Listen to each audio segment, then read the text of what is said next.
คลื่นสีขาว FM คลื่น 104.50 เมกะเฮิรตซ์วัดฝายหินตำบลสุเทพอำเภอเมืองจังหวัดเชียงใหม่ซึ่งก็ถ้าเป็นปกตินะทุกคืนวันเสาร์เราก็จะพบกับรายการพระพุทธศาสนา4แผ่นดินนะซึ่งก็จะมีคณาจารย์จากช่องทำเป็นทีมได้ร่วมด้วยช่วยกันในการที่จะดำเนินรายการโดยการเอาเรื่องว่าพระพุทธศาสนาไม่ว่าจะเป็นทั้ง12ปันนาเชียงตุงเชียงลุงเชียงทองเชียงแสนเชียงใหม่เชียงรายนะมาคุยกันแต่วันนี้ก็เนื่องจากที่เป็นใกล้ที่จะถึงวันสำคัญในทางพระพุทธศาสนาอีกวันหนึ่งนะซึ่งโดยเฉพาะเป็นวันที่พวกเรารู้บอกว่าเป็นวันพระพุทธเจ้านะหรือว่าวันพุทธชยันตีนะก็ได้นำรายการพระพุทธศาสนา4แผ่นดินมาพบกับบรรดาท่านผู้ฟังท่านผู้ชมนะทางYouTube Facebook นะแล้วก็ติดเครือข่ายคลื่นสีขาวเป็นประจำนะทุกคืนวันศุกร์วันเสาร์เวลาตั้งแต่ 20 นาฬิกาเป็นต้นไปจนถึงเวลาประมาณ 21 นาฬิกาซึ่งบรรดาท่านผู้ฟังท่านผู้ชมก็สามารถที่จะให้กำลังใจนะโดยการกดติดตามนะกดไลค์กดแชร์เพื่อเป็นธรรมทานยิ่งแชร์มากก็ยิ่งได้บุญมากนะแชร์น้อยก็ได้บุญน้อยนะเพราะฉะนั้นเราสามารถที่จะเลือกได้นะว่าเราจะเอาอย่างไรกับในชีวิตของเราฉะนั้นก็บรรดาท่านผู้ฟังก็สามารถที่จะกดติดตามกดไลค์กดแชร์นะเพื่อเป็นธรรมทานนะฉะนั้นก็กดไลค์กดแชร์หรือว่าจะร่วมบริจาคเป็นสาธารณกุศลนะหรือว่าจะร่วมบริจาคเป็นเจ้าภาพในการค่าใช้จ่ายช่องสตรีมญาตินะซึ่งปีหนึ่งก็ใช้ประมาณสัก10,000 กว่าบาท10,000 กว่าบาทประมาณ13,000-14,000นะซึ่งบรรดาท่านผู้ฟังท่านผู้ชมหลายท่านก็ได้ส่งเป็นปัจจัยมาก็เยอะเช่นเดียวกันนะฉะนั้นก็ต้องขอบคุณอนุโมทนาแล้วก็ต้องขอบคุณอนุโมทนากับสหายธรรมนะทางคลื่น FM คลื่นสีขาวทั้ง 104.50 เมกะเฮิรตซ์หรือว่าเครือข่ายคลื่นสีขาวพร้อมกับบรรดาท่านผู้ฟังท่านผู้ชมที่ได้ร่วมเป็นกำลังใจนะนี่ในฐานะที่อาตมาภาพเก่ากับผมพระครูโสพลปริยัตินั้นได้สูญเสียตุลุงนะหรือว่าภาพพี่ชายนะไปอย่างไม่มีวันกลับซึ่งก็มีพิธีประชุมเพลิงวันนี้นะก็คือพระครูวินัยธรสุรพลสุชาโตแก้วคำแสนนะอายุ58 ปีนะซึ่งอดีตเจ้าอาวาสวัดปังไฮตำบลเทพเสด็จอำเภอดอยสะเก็ดจังหวัดเชียงใหม่นะซึ่งวันนี้ก็ได้ประชุมเพลิงไปที่เรียบร้อยนะก็รีบกลับมาก็ยังรู้สึกว่าติดลูกงัวเงียอยู่นะยังไม่ค่อยสดชื่นเท่าไหร่นะต้องขออภัยกับบรรดาท่านผู้ฟังฉะนั้นก็วันนี้ก็ขอนมัสการครับอาจารย์พระมหาอุปิตนะครับประภัสโลนะครับเจ้าอาวาสวัดอะไรนะวัดทุ่งหนองอ้อนะครับอำเภอประจันตคามนะครับจังหวัดปราจีนบุรีครับเป็นยังไงบ้างครับอาจารย์ครับในวันนี้ครับศาสนกิจเป็นยังไงบ้างบรรยากาศช่วงนี้งดศาสนกิจครับช่วงนี้งดครับผมงดการพบปะผู้คนงดศาสนกิจทุกอย่างครับผมเข้มงวดหน่อยครับคือพอดีว่าไปตรวจ ATK แล้วพบผลเป็นบวกน่าจะเพราะเหตุผลเพราะเดินทางผมยังหาสาเหตุไม่พบผมก็เลยกักตัวเลยไม่ให้ใครเข้าใกล้ไม่ให้ใครเข้าพบในช่วงนี้ครับผมเรื่องนี้ก็อยู่ที่กักตัวเองด้วยนะครับเนาะครับฉันก็ขอเป็นกำลังใจนะครับแล้วก็เป็นยังไงบ้างครับดินฟ้าอากาศของเราฝนตกฟ้าร้องบ้างไหมครับที่ประจันตคามปราจีนบุรีของเราอากาศดีครับอากาศดีช่วงนี้อากาศดีแต่ครับจะมีครบทุกฤดูครบทุกฤดูก็มีฝนบ้างหนาวบ้างบางวันก็ร้อนก็เป็นปกติแล้วครับผมเริ่มจะชินแล้วครับครับเพราะว่าเมื่อไม่กี่วันนี้ก็หนาวแล้วก็มาร้อนแล้วก็มาฝนใช่ครบทุก อยู่ในเดือนเดียวกันนี่อยู่ได้ครบฤดูเลย ครับรู้สึกว่าเสียงอาจารย์จะเบาไปนิดหนึ่งครับอาจารย์ครับเพิ่มกดผมขึ้นนิดหนึ่งครับผม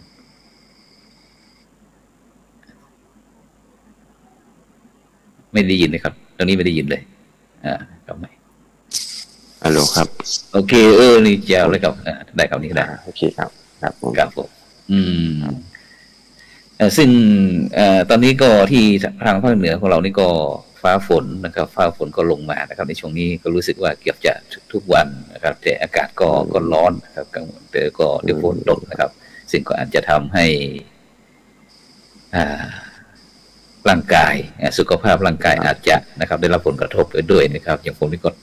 2-3 วันนี้ก็รู้สึกว่าเสียงแหบแห้งๆเหมือนกันนะครับนะครับท่านอาจารย์ครับซึ่งวันนี้เราก็ได้ขึ้นเรื่องนะครับบอกว่าความจริงทุกวันนั้นก็จะทุกวันศุกร์ก็จะเป็นรายการพุทธศาสนา4 แผ่นดินนะครับแต่วันนี้บอกว่า4 แผ่นดินวิสาขบุญมีวิถีพุทธนะครับซึ่งก็จะใกล้ถึงสัปดาห์ส่งเสริมวันสำคัญในทางพระพุทธศาสนาครับซึ่งที่โดยเฉพาะวันวิสาขบูชาครับท่านอาจารย์วันวิสาขบูชาซึ่งรู้สึกว่าอาจารย์เคยไปที่ประเทศอินเดียบ่อยไหมครับเนี่ยเคยไปครั้งเดียวครับครั้งเดียวเมื่อปี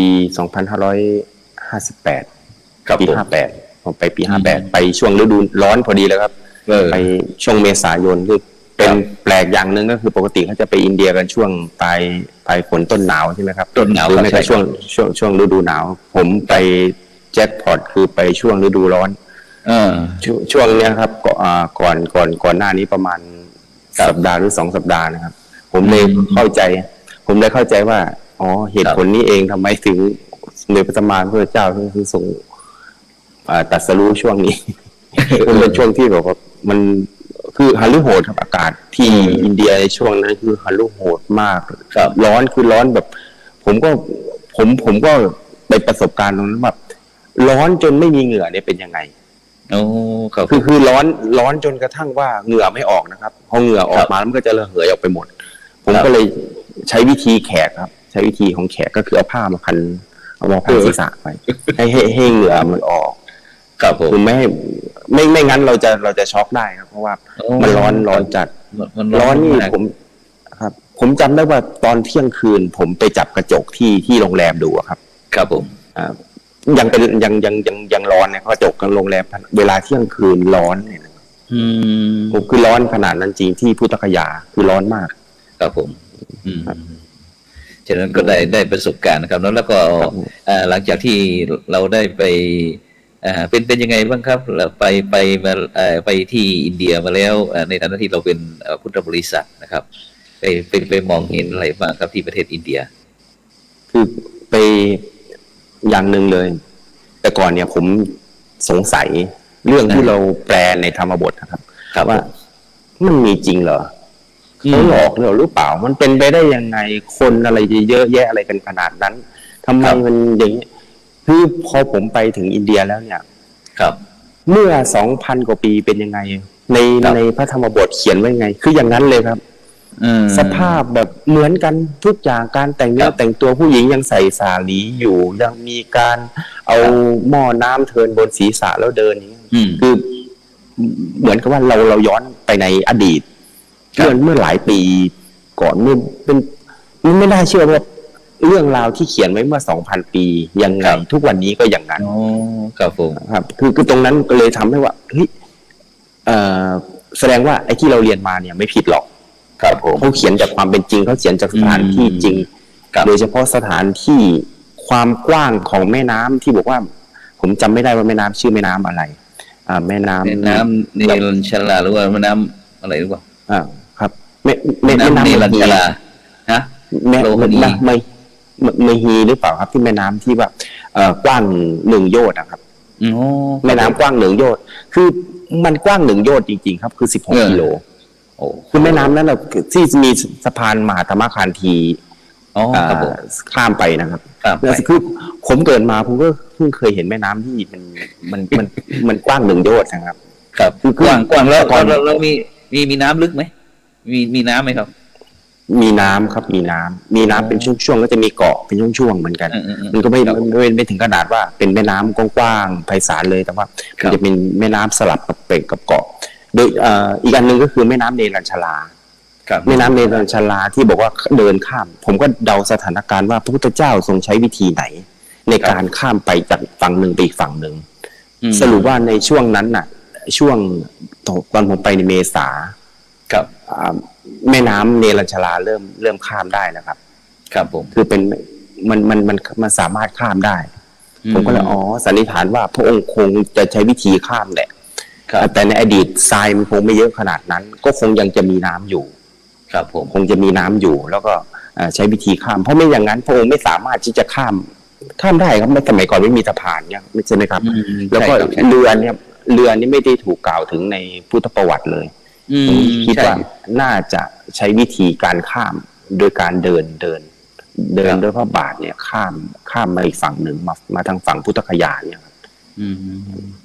พอไปเห็นตรงนั้นเราเลยทำให้เราเรื่องราวที่เราเรียนนะครับมันปฏิปต่อเป็นเรื่องเดียวกันครับผมอันนึงคือครับผมก็ชัดเจนยิ่งขึ้นนะครับว่าไอ้ไม่ลังเลสงสัยเมื่อก่อนนี้สงสัยใช่ไหมครับเมื่อก่อนนี้สงสัยว่ามันเป็นไปได้หรือเปล่ามันจะมีเรื่องราวอะไรแบบนี้อยู่ลึกลับซับซ้อนอะไรพอไปเจอของจริงก็คลายความสงสัยไปได้มากเลยครับแล้วก็ที่ไปที่ล้างบาปกับที่แม่น้ำคงคาที่ว่าตึกแดงนั้นเป็นยังไงบ้างครับที่ล้างบาปนะครับในขณะที่ผมไปมันเหมือนเราซึ่งความเชื่อเราเป็นพุทธใช่ไหมครับกับเขาเป็นความเชื่อเขาเป็นพราหมณ์การกระทำของเขาเนี่ยเขาทำเพื่อเข้าถึงพระเจ้าของเขาแต่เราก็ทำเพื่อเข้าถึงพระพุทธเจ้าของเราเหมือนกันเขามีความเชื่อว่าน่าจะเป็นสมัยพระเจ้าพรหมทัตหรือเปล่าครับที่เอาพระบรมสารีริกธาตุของพระพุทธเจ้าเราเนี่ยไปลอยในแม่น้ำเพราะกลัวว่าพระพุทธเจ้าเราจะไม่ได้ขึ้นสวรรค์เขาก็หวังดีเขาก็เห็นว่าเขียนว่าเอานี่อัฐิพระพุทธเจ้าเราเนี่ยเขาก็เลยไปลอยน้ำตั้งแต่นั้นมาคนพราหมณ์เขาก็จะลอยกระทงเพื่อบูชาแม่น้ำคงคาครับแต่เราคนพุทธก็ลอยกระทงเพื่อบูชาพระพุทธเจ้าเราเหมือนกันเราคือมันทำเหมือนกันนะครับแต่เพียงแต่แค่ว่าเขาทำเพื่อพระเจ้าเขาเราก็ทำเพื่อพระพุทธเจ้าเราครับใช่มันครับมันก็เห็นมุมมองที่มันต่างออกไปแต่วิธีการก็คล้ายๆกันนะครับครับผมแล้วก็ไปตรงที่เขาบอกว่าแขกขี้คุยนะอาจารย์อันนี้แขกขี้อันนี้เจนนี่จริงอันนี้จริงครับผมก็เพิ่งรู้ว่าขี้คุยคืออะไรคือประมาณว่าเขาก็อันนี้ผมจะเลี่ยงอย่างไรดีคือประมาณว่าเขาไปขับถ่ายของเสียใช่ไหมครับ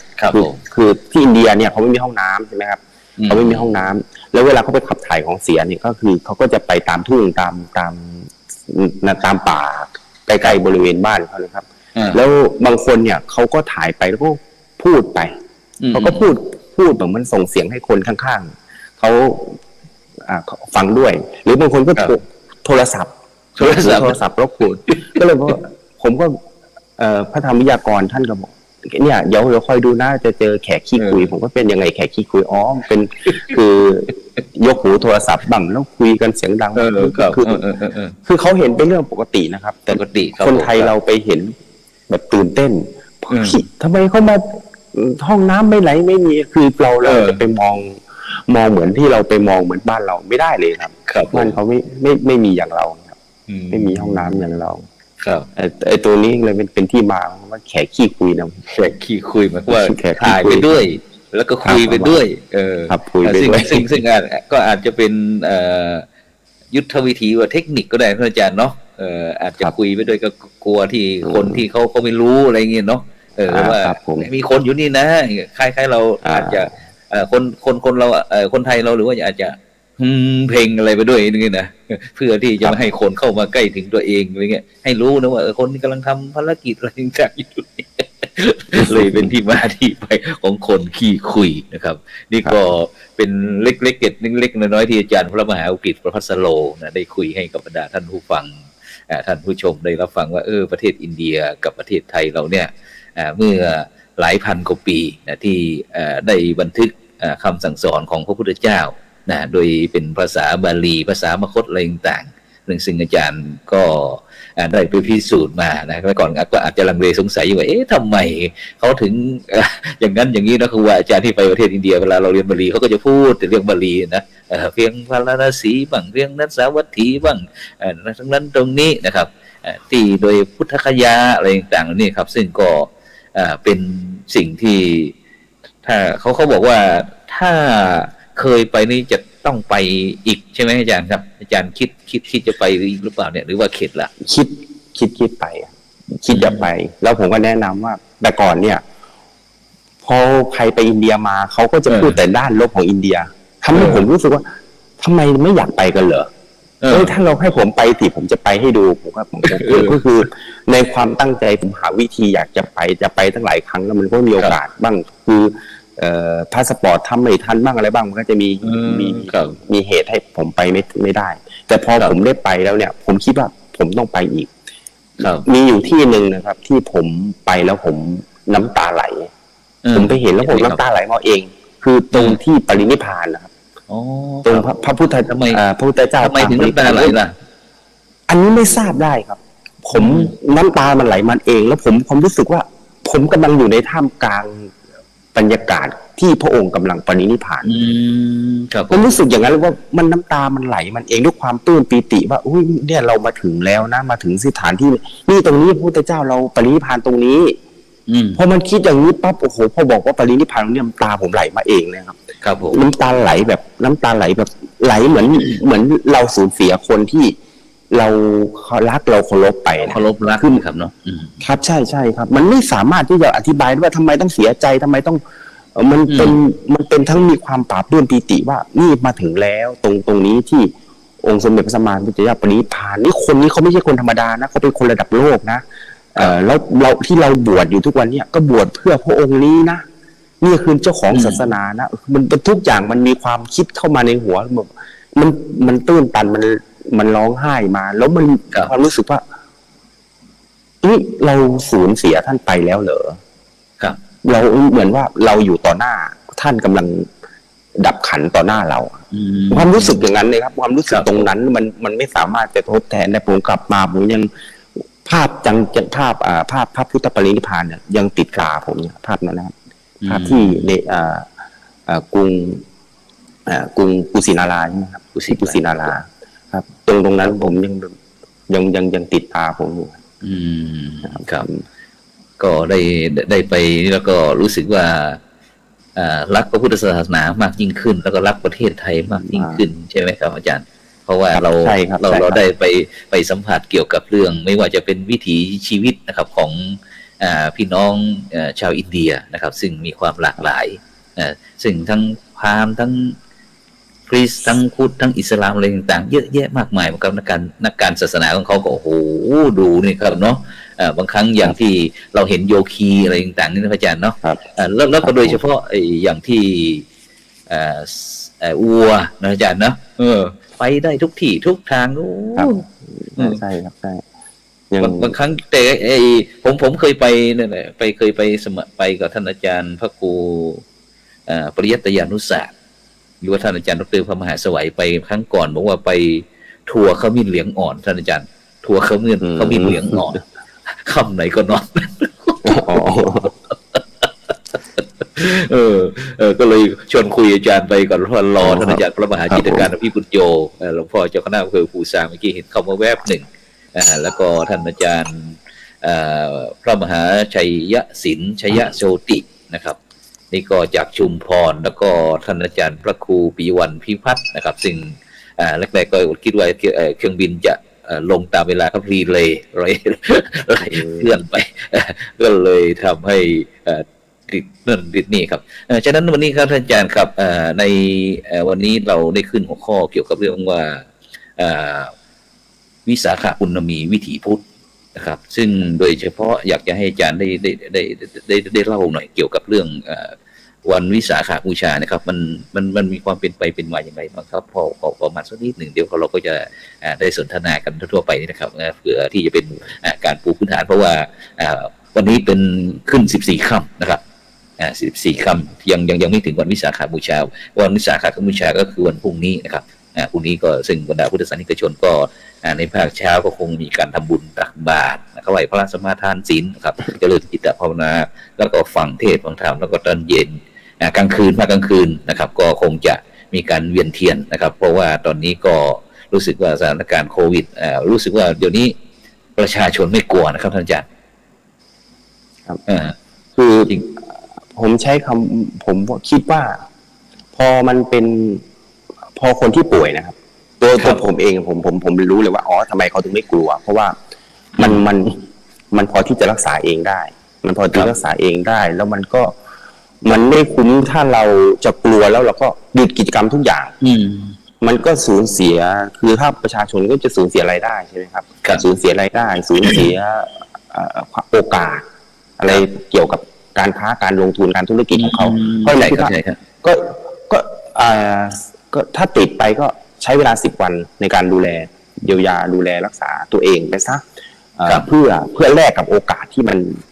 นคุ้มค่ากว่าแค่นั้นเองคืออันนี้ประชาชนเขาคิดอย่างนี้ครับแล้วเขาคิดว่าเขามั่นใจในวัคซีนด้วยวัคซีนว่าเขามีวัคซีนเนี่ยยังไงเขาคงไม่มีปัญหาอันตรายถึงกับชีวิตหรอกเขาก็เ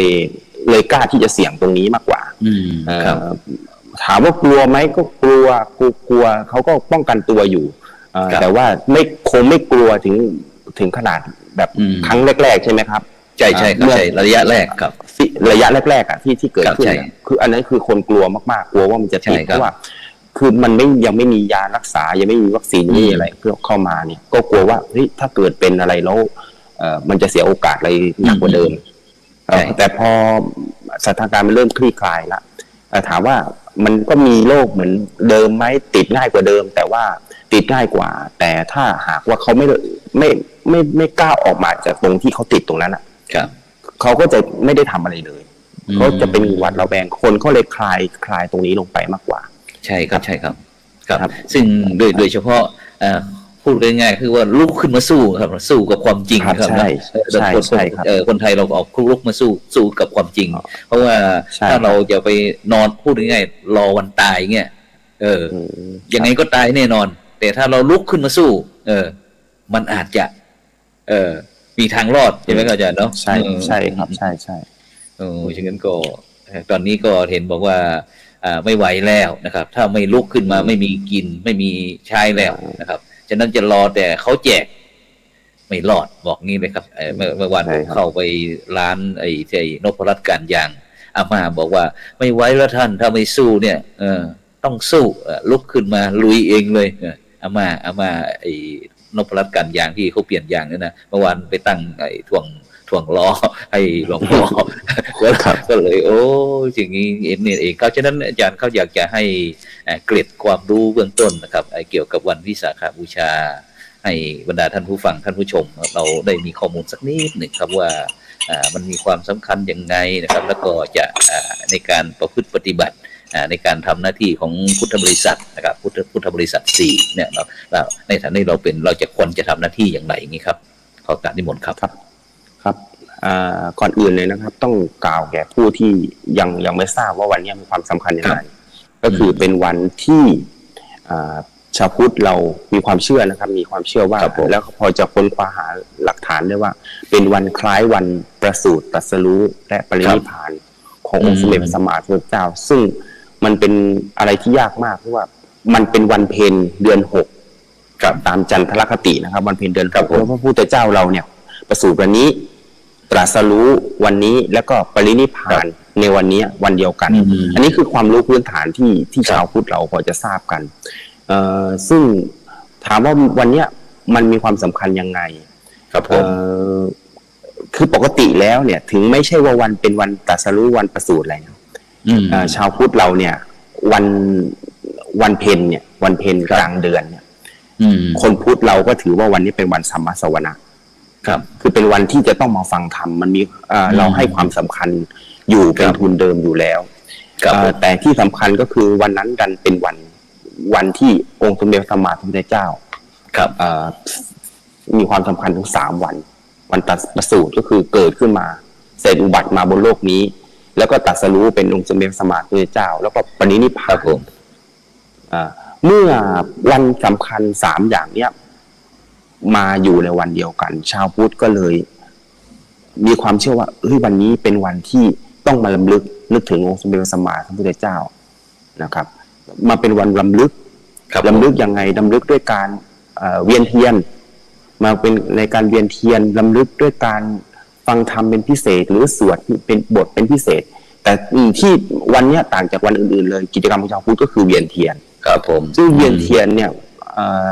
ถามว่าเราได้มาจากไหนเราก็ได้มาจากศาสนาพราหมณ์เราก็ได้มาจากศาสนา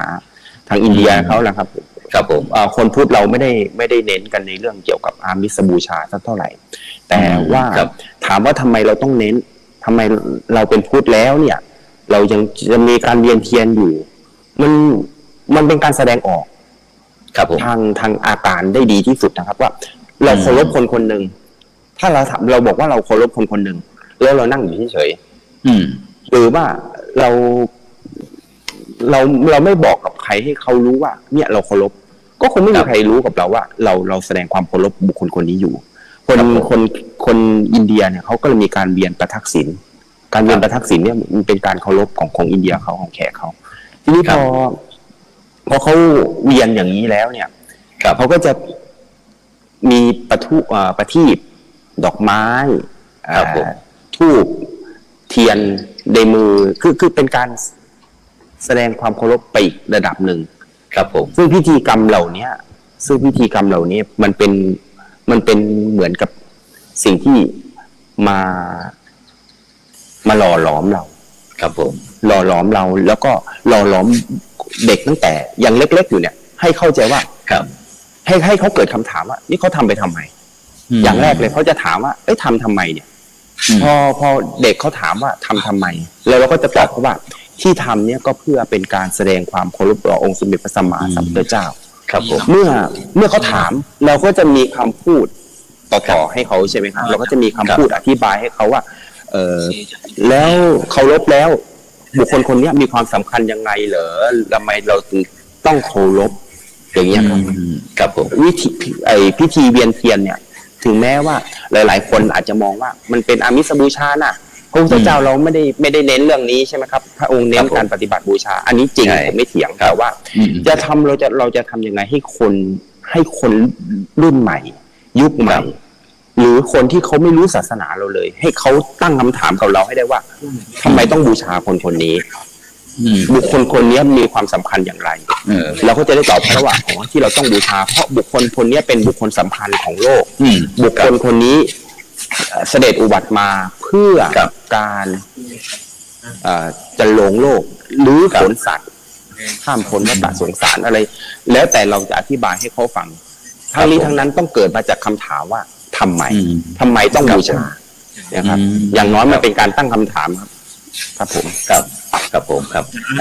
นมัสการครับท่านอาจารย์พระมหากิจการนะครับพี่คุณโยครับหลวงพ่อเจ้าคณะอำเภอภูซางนะครับเจ้าวัดสถานอำเภอภูซางจังหวัดพะเยาครับเป็นยังไงครับท่านอาจารย์ครับผมก็จะเล่าได้เป็นยังไงครับผมเกี่ยวกับเรื่องคอมพิวเตอร์นิดหน่อยครับผมมันไม่ค่อยดี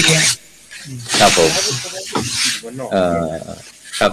ตอนนี้ปกตินะครับตอนนี้อันนี้เริ่มเข้าที่ละ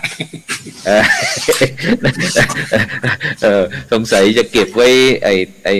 ในเก๊ะในตู้มั้งครับสงสัยมีเยอะเลยใช้ไม่ทั่วถึง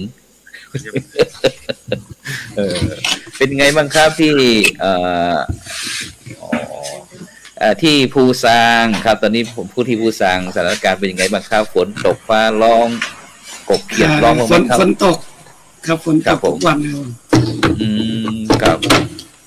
แล้วก็รู้สึกว่าเสียงท่านพระอาจารย์ยังไม่ค่อยเต็มร้อยเป็นอะไรมาเสียงก็ยังเป็นหวัดอยู่ไม่ครับผมไม่ค่อยได้พักผ่อนแล้วก็พอดีติดตั้งแต่ไปกรุงเทพเพราะว่าเป็นโรคคนจนโดนแอร์แล้วก็หวัดลงคอ โอ้โหเป็นโลกคนจนเลยไม่ค่อยได้ใช้แอร์พอดีไปเจอแอร์ก็มีเสียงเปลี่ยนเข้ามาผมก็ตกใจเหมือนกันเขาว่าท่านอาจารย์หรือว่าจะเป็นโรคยอดฮิตหรือเปล่าอะไรอย่างนี้ครับเมื่อกี้ท่านอาจารย์ผู้มหาวิทยาลัยก็บอกว่าทุกวัน ขอเวลา10 วันยังครับผม ครับผมครับการนิมนต์ครับ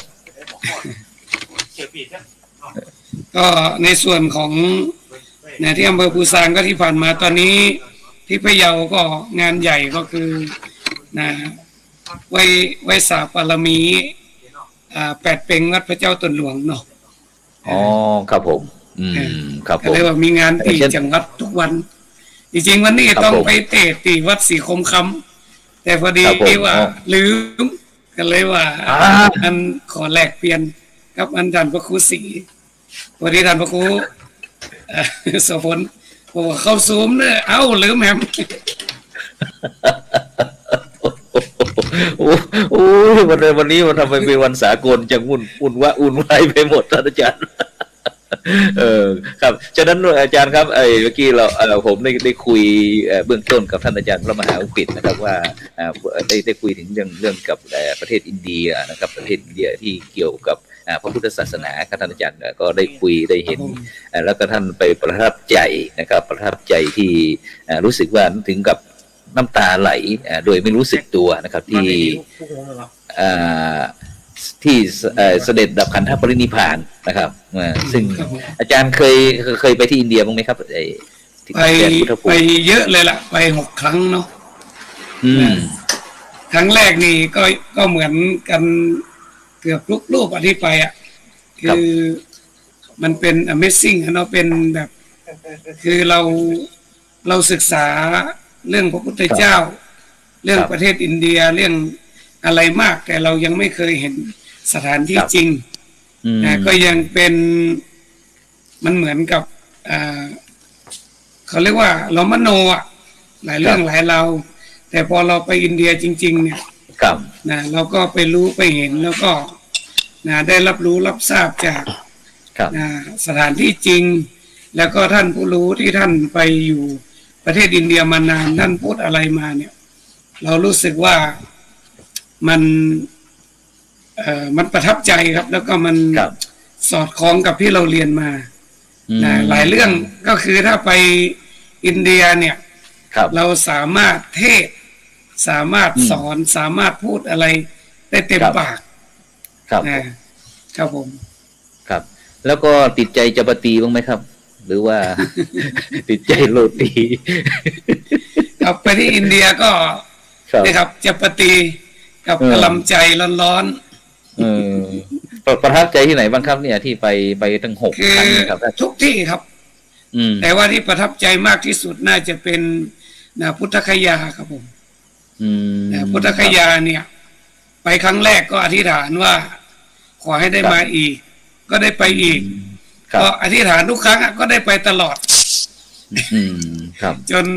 ท้ายสุดปีที่6ไม่ได้อธิษฐานก็เลยยังไม่ได้ไป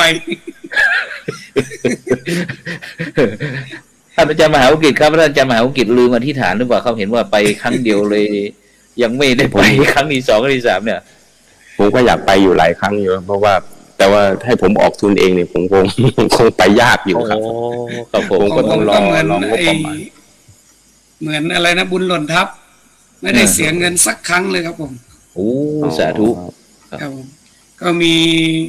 ท่านผู้ใจบุญแล้วก็ทั้งพระเถระผู้ใหญ่ท่านเมตตาท่านก็นำไปด้วยครับผมครับครับฉะนั้นวันนี้เราผมทางทีมงานของเราได้ขึ้นหัวข้อบอกว่าวิสาขปุณณมีวิถีพุทธครับท่านอาจารย์ครับอย่างที่อย่างพุทธบริษัทของเรานะครับได้ที่มาถึง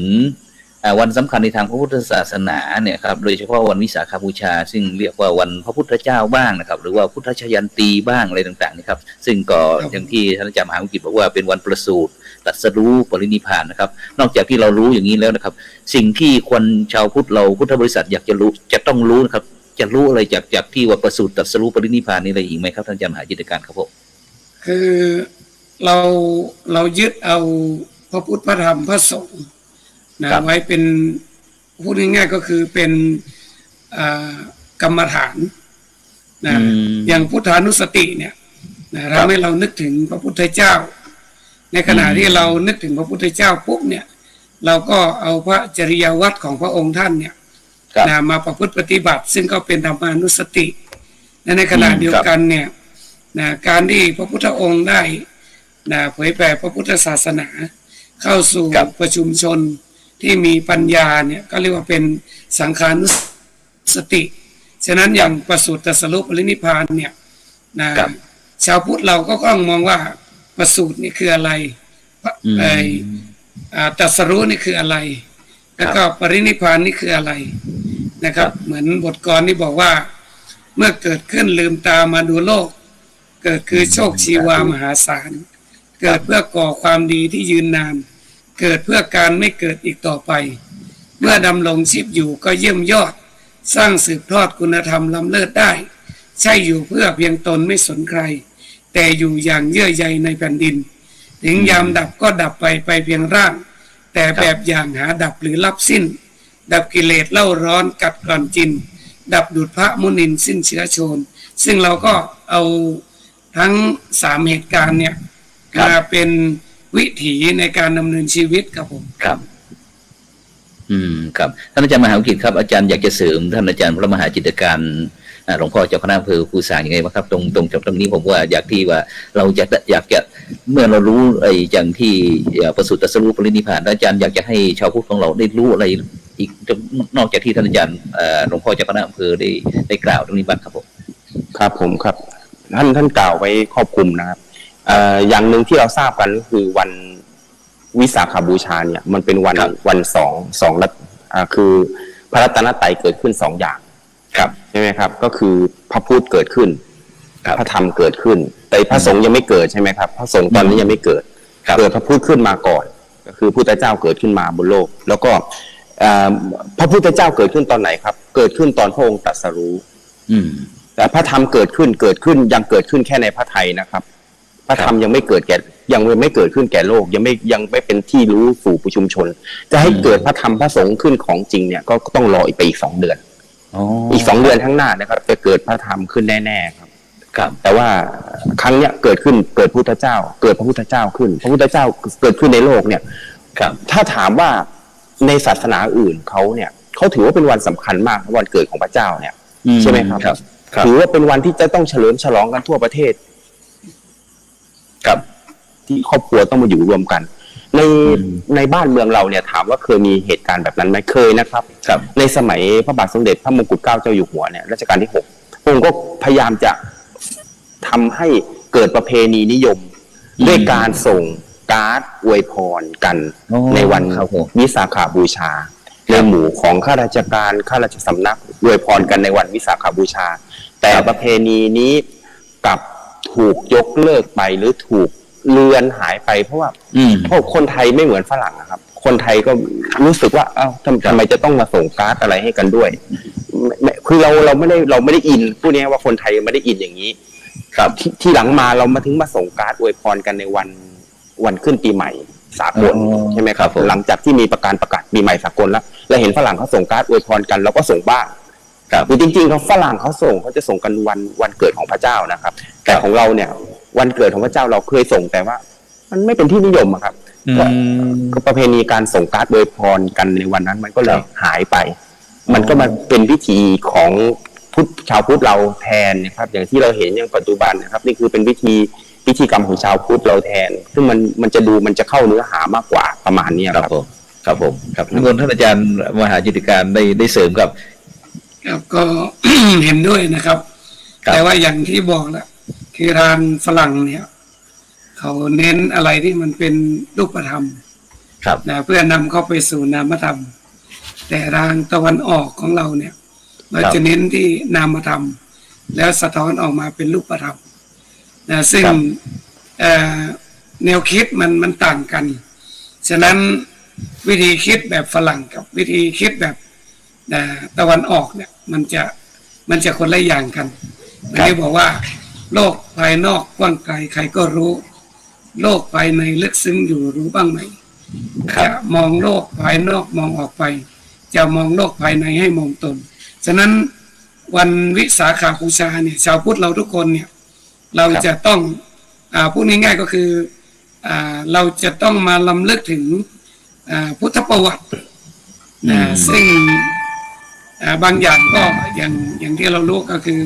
มีการเวียนเทียนเนาะมีการสวดมนต์มีการ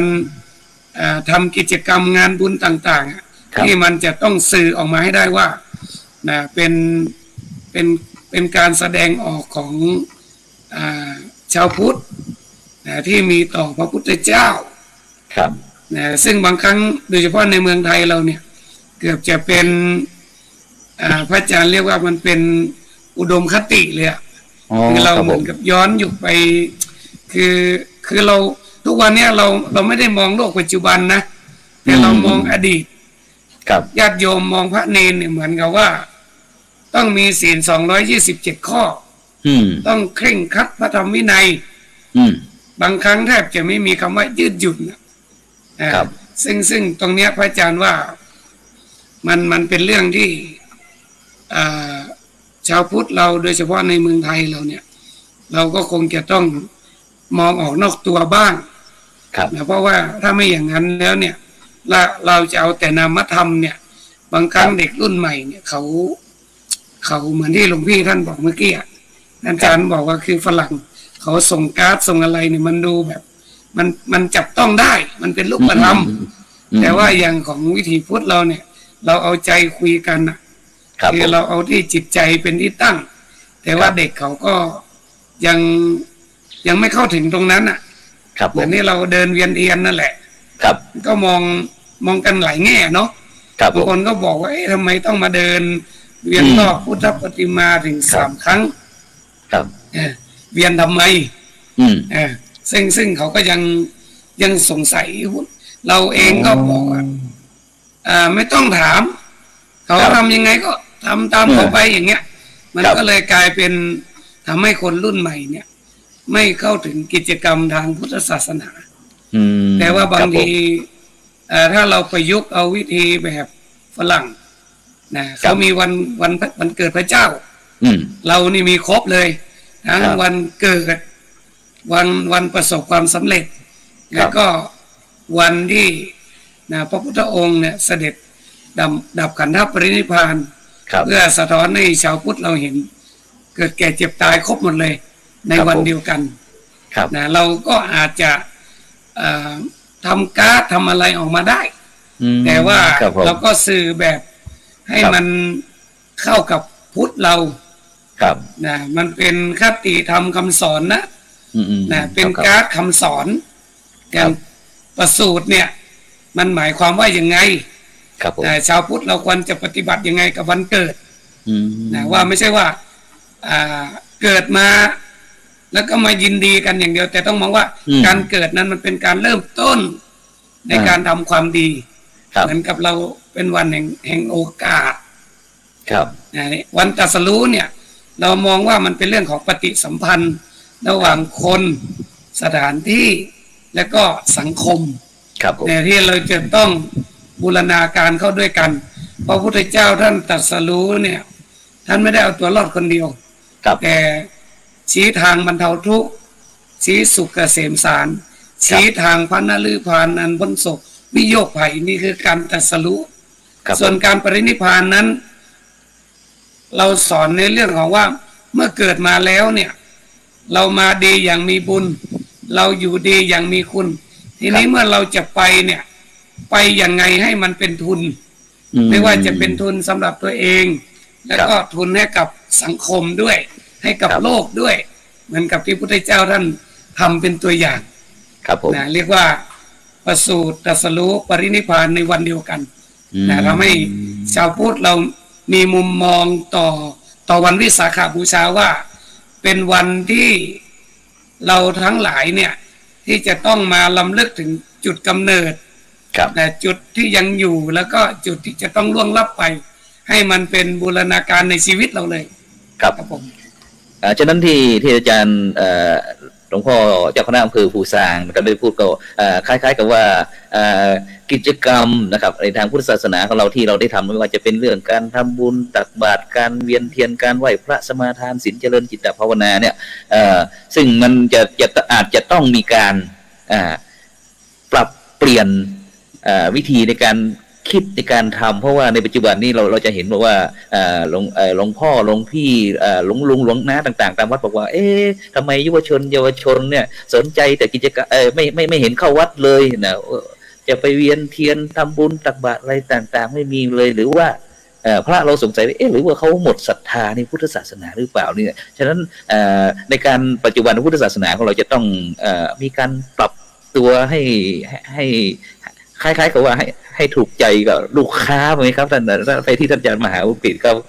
เนี่ยว่าคนจะมีการปรับยังไงครับทิศทางจะไปยังไงดีที่จะให้กับที่เราเป็นฝ่ายให้บริการเราจะให้ลูกค้าเข้ามาติดใจเหมือนกับที่เลข7อะไรต่างๆที่เราคนเดินเข้ากันจนโอ้ยชนกันบางครั้งชนไม่กระทั่งประตูอะไรต่างๆนะครับนิมนต์ครับท่านอาจารย์มหาอุปิตครับผมครับผมในมุมมองของผมนะครับถ้าสมมุติว่าเราจะเรียกให้เขามาสนใจเนี่ยผมอยากให้เขาสนใจแบบยั่งยืนไม่ใช่ว่าให้เขาสนใจแบบผิวเผินวันเนี้ยเขาสนใจแต่วันหน้าเขาพอเขาเหมือนประมาณว่าไปหลอกเขาสมมุตินะครับใช้คำภาษาว่าไปหลอกให้เขาเชื่อแล้วเขาไม่สามารถจะเข้าถึงแก่นธรรมหรือแก่นแท้ของพุทธศาสนาได้เนี่ยตรงนั้นจะทำให้เขาแทนที่เขาจะได้ศรัทธาที่มั่นคงเขากับจะสั่นคลอนไปเพราะว่าเป็นที่ทราบดีนะครับถ้าครูบาอาจารย์ท่านไปคุกคีหรือสัมผัสกับคนสมัยเนี้ยรุ่นใหม่เนี่ยเขาก็จะทราบว่าเขามีความคิดเป็นของตัวเองเขาไม่ได้ความคิดที่จะให้คนอื่นมาครอบงำเขาได้ง่ายๆใช่ไหมครับฉะนั้นการที่จะให้เราจะจูงใจเขาให้เขาเข้ามาหาเราเนี่ยก็ต้องมันก็ต้องพูดความจริงกันไปถึงแก่นเลยครับว่าเฮ้ยศาสนาเราเนี่ยไอ้ที่คุณเห็นทั้งหลายเนี่ยมันคือกระพี้นะครับแก่นเราอะเรามีแก่นคุณจะดูแก่นไหมล่ะแต่ถ้าเขาถามว่าเอาแล้วมีแก่นทำไมไม่เอาแก่นให้ดูแต่ทีแรกคุณบอกว่าเอ้ามันก็เหมือนกับต้นไม้อะต้นไม้ถ้ามีแต่แก่นอะมันไม่มีกระพี้มันไม่มีเปลือกหุ้มห่อเลยอะต้นไม้นั้นอะมันจะโตไปได้ยังไงมันก็จะถูกทำร้ายถูกแมงถูกอะไรกัดกินไปโดยที่แก่นตัวเนี้ยมันจะอยู่ได้นานสักเท่าไหร่ก็คือถ้าหากว่าเราไปถากเปลือกของหมดเนี่ยแก่นมันก็อยู่ไม่ได้ฉะนั้นบางอย่างเนี่ยก็ต้องใช้เปลือกหุ้มห่อบ้างเราก็ต้องบอกวิธีการให้เขาทราบอะครับอีกอันหนึ่งก็คือให้เขารู้สึกว่าเขาเนี่ยเขาก็เป็นหนึ่งในพุทธบริษัทนะใช่ครับคือพุทธบริษัทเนี่ยมีมีภิกษุภิกษุณีอุบาสกอุบาสิกาเรามุ่งไปที่อุบาสกอุบาสิกาว่าคุณเป็นวัยรุ่นวัยหนุ่มวัยสาวเนี่ยคุณก็เป็นอุบาสกอุบาสิกานะคุณก็เป็นหนึ่งในบริษัทของเราฉะนั้นถ้าคุณอยู่ในบริษัทเนี่ยถ้าคุณจะทำงานในบริษัทเนี่ยคุณเข้ามาศึกษาเข้ามาเรียนรู้เกี่ยวกับงานที่คุณจะต้องไปทำคือให้เขามีส่วนร่วมกับเราครับไม่ใช่ว่าเราบอกให้เขาไปเหมือนกับเขาเป็นคนนอกตอนนี้ถ้าเราให้เขารู้สึกว่าเขาเป็นตัวเขาเป็นคนนอกเขาก็จะเป็นคนนอกไปเลยแล้วเขาก็รู้สึกว่าจะเข้าไปวัดเฉพาะเวลาอยากจะไปไม่ไปก็จะไม่ไปอะไรเงี้ยแต่ถ้าให้เขารู้สึกว่าเขาเป็นคนภายในเขาเป็นคนที่คุณเป็นอุบาสกอุบาสิกานะคุณเข้ามาอยู่ในบริษัทเราฉะนั้นถ้าคุณจะเข้าถึงพระศาสนาเข้าถึงพระตระไตรหรือจะเข้าถึงแก่นแท้แก่นธรรมของศาสนาพุทธคุณต้องศึกษาคุณต้องเรียนรู้คุณต้องปฏิบัติตามวิถีตามแนวทางซึ่งองค์สมเด็จสัมมาสัมพุทธเจ้าบอกไว้หมดแล้วตอนนี้มันหน้าที่ของคุณที่ต้องศึกษาต้องปฏิบัติคุณไม่ใช่คนนอกคุณเป็นคนของคนคุณเป็นคนในองค์กรอย่างเงี้ยครับประมาณเนี้ยคือผมดูแล้วว่าถ้าเราจะไปเราใช้วิธีเดิมเนี่ยไหมครับแต่โบราณท่านก็จะใช้วิธีการบอกว่าเหมือนกับว่าทำไปเถอะไม่ทำเดี๋ยวบาปเนี่ยซึ่งไปพูดกับเด็กสมัยนี้ไม่ได้นะครับไปบอกทำไปเถอะไม่ทำเดี๋ยวจะเป็นบาปเราเอาบาปเราเอาบาปไปห้ามเขาเอาบุญไปล่อเขาเนี่ยมันก็จะได้ส่วนหนึ่งแต่มันจะมีอีกส่วนหนึ่งเขาก็จะตั้งคำถามเหมือนอย่างอาจารย์พระมหาท่านพูดนะครับว่ามันก็จะมีการตั้งคำถามทำไปทำไมมันก็จะมีคำถามเต็มไปหมดซึ่ง เราไม่สามารถจะไปอธิบายให้ฟังแต่ละคน ครับ ก็ต้องใช้วิธีการขององค์สมเด็จสัมมาสัมพุทธเจ้าครับว่า ครับ เอหิปัสสิโก เออ ท่านจงมาดูเถิด เรียกมาดูเลยครับ พิสูจน์เลย เอาคุณสงสัยใช่ไหม คุณ ครับ สงสัยคุณพิสูจน์ไปเลย อืม ถ้าคุณหาข้อพิสูจน์ได้นั่นแหละครับ คือคำตอบ โอ้ เราก็ไม่ต้องไปเราไม่ต้องไปหาคำตอบให้เขาทุกอย่างแต่ให้เขาอะหาคำตอบได้ด้วยตัวเขาเองประมาณนี้ครับผม ครับอ๋องั้นท่านอาจารย์มหาอุกฤษก็คงจะเปรียบเทียบเหมือนกับที่นิติเวชหรือว่าในการที่ชำแหละอะไรต่างที่อาจารย์ใหญ่ใช่ไหมครับให้เข้าถึงแก่นอย่างนั้นเลยใช่ไหมครับอย่างนั้นเห็นท่านอาจารย์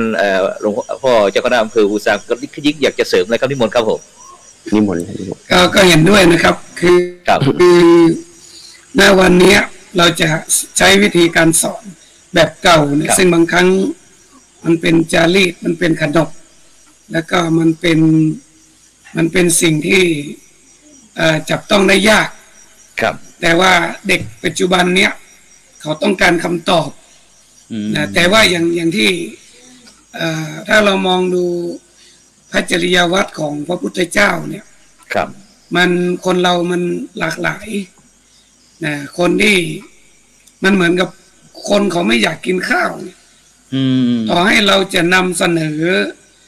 เมนูอะไรก็ตามคือเขาก็คงไม่กิน ครับ ศาสนาพุทธในพระพุทธเจ้า ท่านจะไปสอนกับคนที่มีปัญหาตลอด ครับ อย่างกรณียศกุลบุตรเนี่ย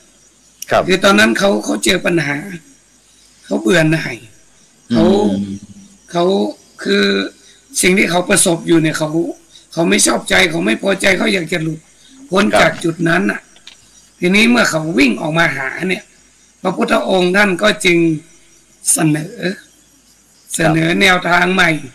บอกที่นี่ไม่วุ่นวายที่นี่ไม่ขั้นข้องถ้าเธออยากจะพ้นจากความวุ่นวายตรงนั้นอ่ะ นั่งลงแล้วเราจะบอกนะซึ่งปัจจุบันเนี่ยพระเถระหลายรูปก็เริ่มที่จะลงมาสอนเด็กๆตามแนวใหม่นะมากขึ้นแต่เด็กไทยทุกวันเนี่ยถ้าเราดูตามที่เจ้าพระคุณสมเด็จประยุทธ์โตเนี่ยท่านบอกว่าเด็กเดี๋ยวนี้กำลังถูกกระแสบริโภคนิยมทำให้เด็กไทยเราทุกวันเนี่ยสุขยากทุกข์ง่ายเมื่อเด็กเป็นแบบนั้นปุ๊บการที่เราจะดึงเด็กมาทำสิ่งอะไรที่มันยากๆครับเด็กเขาจะโนซะก่อนที่จะรู้จัก เด็กเขาจะไม่เอาเลยอาจารย์อยู่กับเด็กมานานตั้งแต่จำได้ตั้งแต่ปี2530ครับผมเข้าวงการในการอบรมเด็กเยาวชนเนี่ยเราจะเห็นความเปลี่ยนแปลงของเด็กรวมจนถึงมุมมองต่างๆเนี่ยมันไม่เหมือนเดิม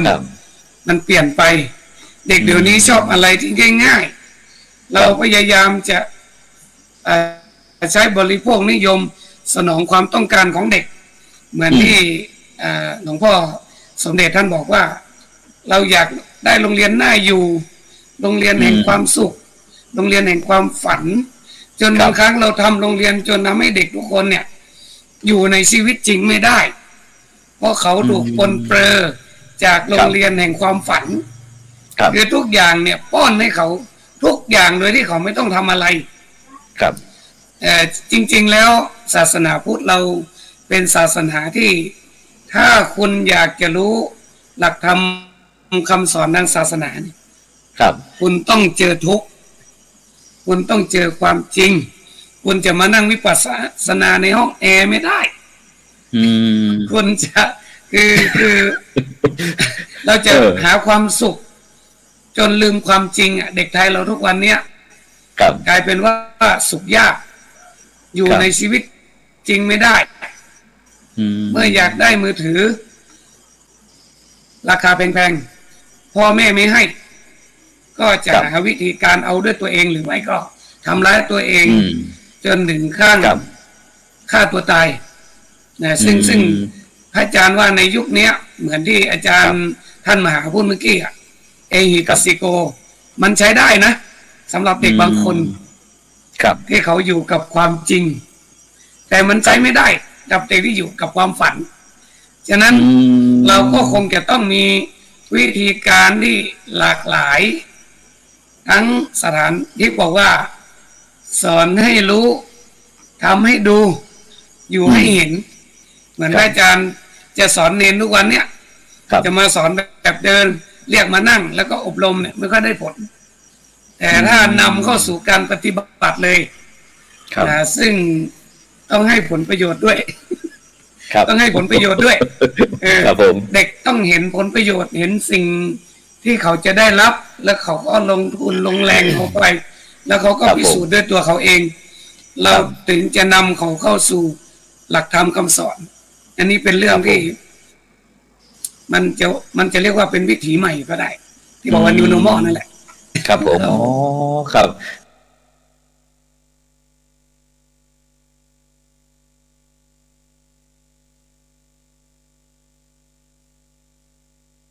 ฉะนั้นหลังจากที่ท่านอาจารย์ทั้งสองรูปได้พูดนี่ก็หมายถึงว่าตอนนี้มันเกิดวิกฤตที่จะต้องต่อสู้กับความจริงต้องยอมรับกับความจริงที่ปัจจุบันนี้คนที่เกิดความทุกข์อาจจะฝันพูดง่ายๆคือลมแรงๆอาจจะเจอจริงบ้างไม่เจอจริงบ้างนะครับแต่อยู่ในโลกความฝันอ๋อครับผมอยู่ในโลกความฝันโลกที่เสมือนจริงโดยเฉพาะเล่นเกมเนี่ยมันเป็นโลกเสมือนจริงแต่มันไม่ใช่ความจริงนะและอย่าว่าแต่เด็กเลยผู้ใหญ่ก็เหมือนกันเรากำลังอยู่ในโลกของอุดมคติครับนะอาจารย์ไปที่ประเทศพม่าไปดูวิถีชีวิตของ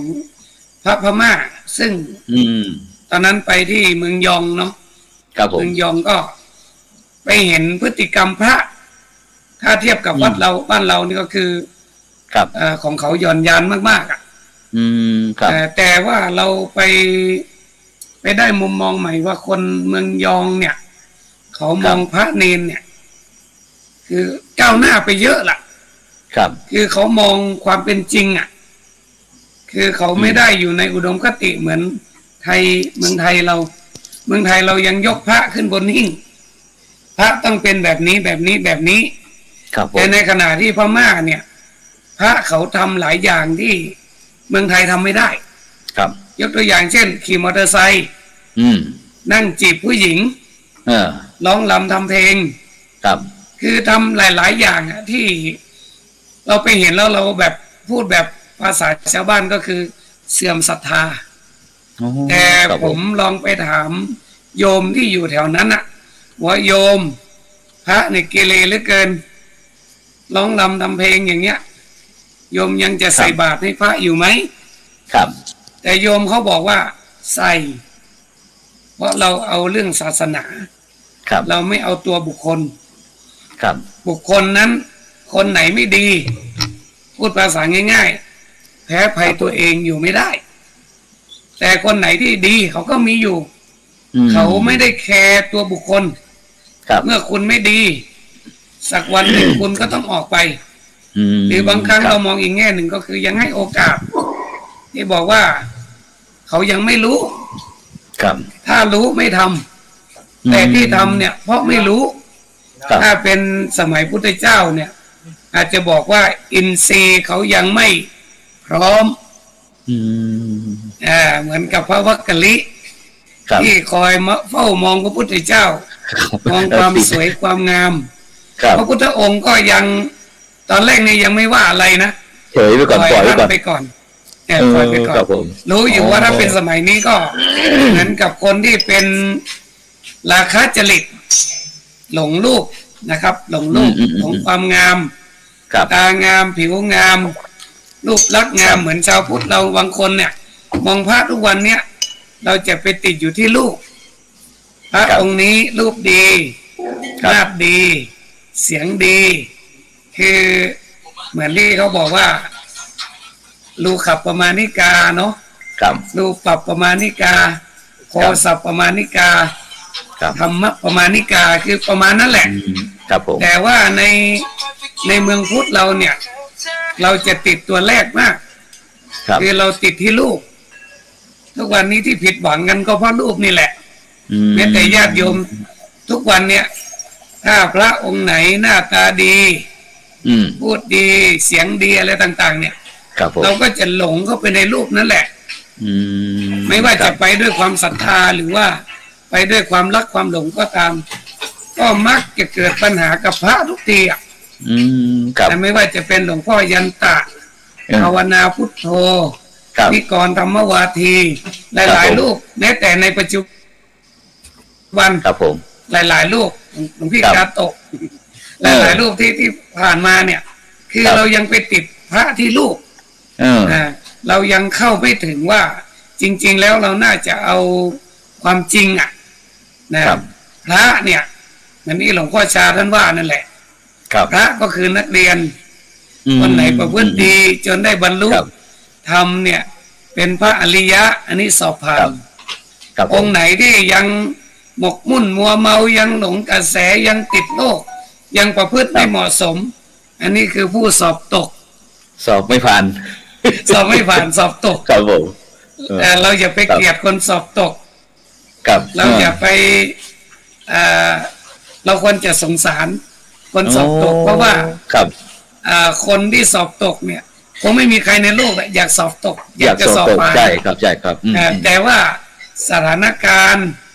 ซึ่งเราบอกว่าอาวาสอาหารบุคคลธรรมะมันไม่พร้อมอาวาสก็คือทุกวันนี้พระไม่ได้อยู่ในป่าแต่อยู่ในป่าคอนกรีตนะกำแพงวัดมันก็กั้นไม่อยู่ความเจริญต่างๆนะครับนะ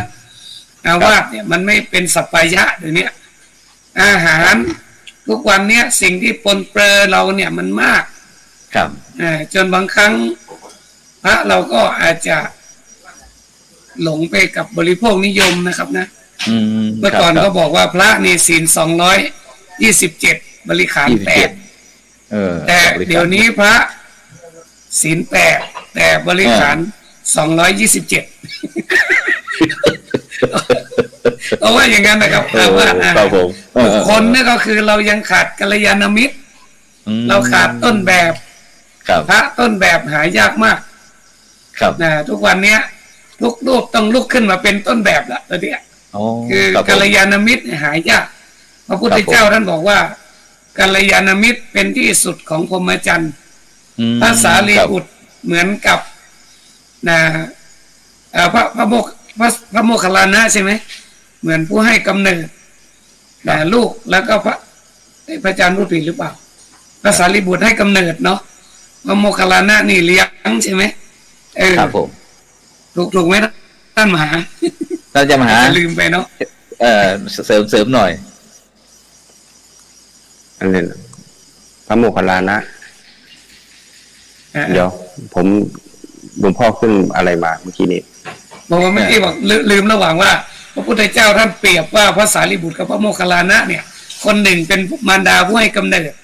อีกคนหนึ่งเป็นแม่นมที่เลี้ยงดูเด็กนะซึ่งส่งต่อกันด้วยนะซึ่งณวันเนี้ยเรายังขาดกัลยาณมิตรนะคือวัดเองก็ไม่ค่อยเป็นกัลยาณมิตรหลายวัดจึงทำให้ศาสนบุคคลศาสนทายาทที่อยู่ในวัดนั้นน่ะไม่มีกัลยาณมิตรครับผมไม่สามารถดึงเข้าสู่เส้นทางที่ถูกต้องครับยังไปติดในพุทธพาณิชย์บ้างยังไปติดในเรื่องของที่เราเรียกว่าสัทธรรมปฏิรูปบ้างยังไปติดในเรื่องของพิธีกรรมบ้างมากเกินไปจนทำให้ศาสนบุคคลของเราเนี่ยหลงทางกันเยอะครับนี่ก็คือบุคคลธรรมะเหมือนที่อาจารย์มหาพูดเมื่อกี้เนี่ยว่าทุกวันนี้เราเน้นเปลือกมากเน้นกระพี้มากเราก็เลยเหมือนกับที่พระพุทธเจ้าท่านว่านั่นแหละว่าเส้นทางของพระพุทธองค์เนี่ยมีความผิดพลาดอยู่2อย่างเท่านั้นเอง1ไม่คิดตั้งแต่เดินตั้งแต่แรกแล้ว2เดินไม่ไปถึงที่สุดซึ่งก็มันก็ใช่เลยครับทุกวันนี้มันเป็นอย่างนั้นเราไม่คิดจะเดินตั้งแต่แรกแล้วครับ ซึ่งอย่างจะเดินตามพระพุทธเจ้าตั้งแต่แรกแล้วครับแล้วก็ที่สองเนี่ยเราเดินเหมือนกันอ่ะเราก็ยังเป็นแค่เปลือกเป็นแค่กระพี้เนี่ยครับคือครับผมมันจะโทษใครไม่ได้ผมที่จริงก็กวาดตั้งแต่เป็นเนนนะครับครับผมอย่างที่คุณโยมวรสนันนะครับได้บอกว่าโยมพาลูกเข้าวัดผู้ชาย7 ขวบผู้หญิง9 ขวบนะครับตอนนั้นแรกก็บังคับไปด้วยนะว่าที่ไปวัดเนี่ยบางครั้งก็ถึงกับสารภาพตัวเองบอกว่าหลอกไปก็มีจ้างด้วยกระตังก็มีโคก็มีเอาของมาให้ข้อตกลงอย่างที่พระอาจารย์ว่านะครับแต่ตอนนี้ลูกของคุณโยมบอกว่าลูกชาย9 ขวบแล้วลูกสาวนี่11 ขวบแทบจะไม่ได้จ้างด้วยเงินด้วยของอะไรหรือว่าบังคับเลยครับฉะนั้นนี่คุณโยมก็บอกว่าแล้วท่านพระอาจารย์สอนได้เข้าใจง่ายมากเลยค่ะพระก็คือนักเรียนโยมจะจำไว้ไปบอกเพื่อนๆต่อไปอย่างนี้ครับฉะนั้นตอนนี้นะครับซึ่งทุกทั่วระแหงคือองค์กรสงฆ์มันไม่ใช่องค์กรสงฆ์ไม่หมายถึงเราองค์เดียวหรือ2 องค์มันหมายถึงว่าสงฆ์ทั่วสังฆมณฑลเนี่ยครับมันจะต้องได้รับการกระทบด้วยกันทั้งนั้นแต่ทีนี้เราต้องมาดูโดยว่าไอ้ตัวที่มันกระทบเนี่ยมันกระทบอะไรเราถามว่ากระทบศรัทธานี่ผมว่าไม่กระทบครับเพราะว่าเป็นธรรมดาทุกวันเนี่ยพระสงฆ์ท่านมีโยมใครโยมท่านใช่ไหมครับมันจะมีโยมใครโยมท่านโยมองค์ไหนเขาศรัทธาองค์ไหนเขาศรัทธาอยู่อย่างนั้นแหละครับอย่างศรัทธาหลวงพ่อเจ้าคณะอำเภอเนี่ยเขาก็ศรัทธาอยู่งั้นแหละครับเขาไม่คลายความศรัทธาลงไปได้หรอกเขาไม่เอาหลวงพ่อไปเปรียบกับคนอื่นมันก็จะมีบางคนที่เขาไม่ได้รักหลวงพ่อแต่ทีแรกอยู่แล้วหรือเขาไม่ได้ศรัทธาหลวงพ่อแต่ทีแรกอยู่แล้วพอเขามาวันนึงมาสนทนาธรรมกับหลวงพ่อเป็นยังไงบ้างเดี๋ยวนี้ข่าวพระอย่างนั้นอย่างนี้เลยเยอะเต็มไปหมดเลยอะไรเงี้ยเขาก็จะมีความคิดแบบนี้เข้ามาหรือมีคำพูดแบบนี้เข้ามาแต่ถามว่าคนที่เขาศรัทธาหลวงพ่อเนี่ยเขาก็ศรัทธาอยู่งั้นแหละครับหลวงพ่อโพสอะไรหลวงพ่อสอนทำอะไรเขาก็ยังสาธุเขาก็ยังอนุโมทนาแต่หลวงพ่ออยู่เป็นปกติอันนี้ความคิดผมนะครับว่าเพราะว่าพระเนี่ยท่านก็มี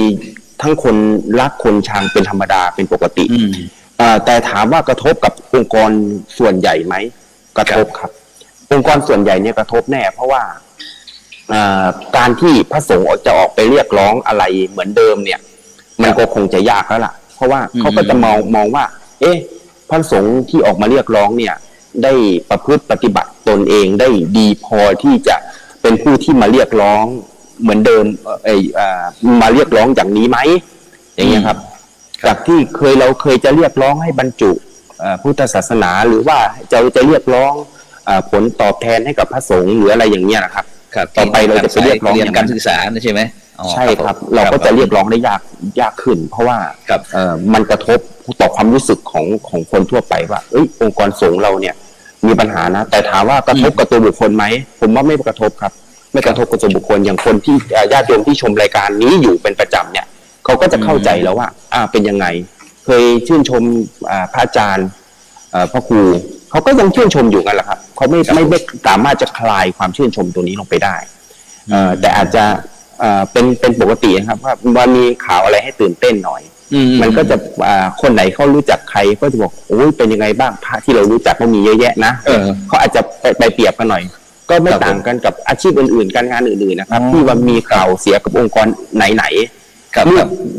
บุตรหลานตัวเองทำงานในองค์กรไหนเขาก็จะมีความห่วงหาอาทรเป็นธรรมดาเช่นครูพยาบาลตำรวจทหารอะไรเงี้ยครับถ้าเกิดมีข่าวคราวเกี่ยวกับองค์กรเหล่านี้เขาก็จะมีคำพูดที่จะมาแสดงความเป็นห่วงเป็นใยผมถือว่าเขาเป็นห่วงมากกว่าเป็นห่วงมากกว่ากลัวว่าจะได้รับผลกระทบแต่ถามว่ากระทบไหมผมคิดว่าไม่กระทบผมไม่กระทบต่อบุคคลนะครับแต่กระทบต่อองค์กรกระทบแน่นอนครับแล้วอย่างมีคุณหมอคนหนึ่งครับออกมาช่วยดูแลพระพุทธศาสนานี่เขาเป็นห่วงพุทธศาสนาหรือเขาอะไรกันแน่ครับเนี่ยอย่างมีคุณหมออะไรอย่างนี้ครับมาคอยช่วยดูแลพระสงฆ์องค์เจ้าต้องทำอย่างนั้นต้องทำอย่างนี้ตรงนี้ไม่ดีตรงนี้อะไรอันนี้ก็เห็นยังไงอันนี้ในส่วนความรู้สึกลึกๆของเขาหรือความคิดเห็นของเขาเนี่ยผมไม่สามารถจะไปก้าวล่วงได้เราไม่รู้ว่าเจตนาเขาจุดประสงค์เขาเป็นยังไงแต่ถามว่าแล้วผมก็ยังไม่ทราบว่าพอทำแล้วเนี่ยมันเป็นผลดียังไงหรือผลไม่ดียังไง เพราะผลเนี่ยมันจะต้องมองเป็นระยะยาวครับไม่ใช่มองแค่วันนี้พรุ่งนี้ ครับผม บางอย่างเนี่ยเจตนาเราดี แต่ผลมันอาจจะร้ายบางอย่างเจตนาร้ายแต่ผลมันกลับจะดี ครับ บางอย่างเจตนาไปสูงผลอาจจะได้ต่ำบางอย่างเจตนาต่ำผลมันอาจจะได้สูงฉะนั้นผมเลยไม่สามารถจะชี้ชัดได้ว่าทำเพื่ออะไรหรือว่ามีผลอะไรผมเอาเป็นว่าก็ต้องดูในระยะยาวอยากให้ดูในระยะยาวเราไม่สามารถจะห้ามการกระทำของใครบุคคลใดคนหนึ่งได้เราไม่ห้ามและเราไม่สามารถห้ามได้ครับแต่ว่า พระพุทธศาสนา เราก็มีหน้าที่ที่จะต้องทำของเราต่อไปอย่างพระสงฆ์เรามีหน้าที่เผยแผ่ถามว่า